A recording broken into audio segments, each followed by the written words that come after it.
want to create my own fabric line and want to continue to have my own licensing because it is, yes, more creative. I get creative control over it. The design world is service oriented. And although it is creative, it is a service business. And so what I like about designing my fabrics and when I was designing furniture and hope to do more of that in the future is that I get to design for, yes, my aesthetic, but also what I think would look good out in the world and what people would want to respond to. My first line of fabrics it was an indoor-outdoor line, and the company that I am licensed with is called Fabricut, and they didn't have a good indoor-outdoor representation in their line of fabrics, and they wanted kind of this fresh California look to their product. So the genesis of it was nature. I'm really into photography.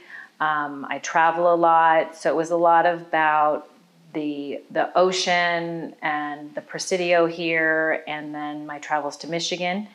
And then this line, which is an all indoor line, is based on how I design and the color palettes that I use. There's neutrals, there's the blues and the greens, and then there's the jewel tones, which are like purples and raspberries and things like that. They go from small patterns to large scale patterns, and you can use them all in one room, in one setting. They all work really well coordinated together.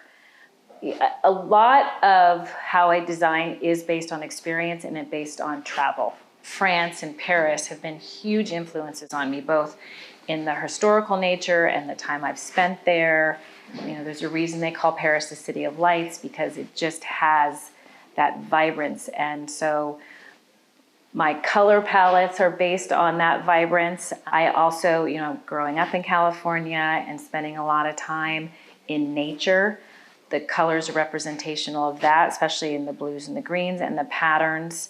I take a lot of pictures. I'm really into photography, and I purchased a lot of documents that are they were old samples from, you know, the early 1900s, and then we blew them up into a more contemporary look. So like some of the emblems were these really tight patterns that if you saw the original document, it looked really traditional.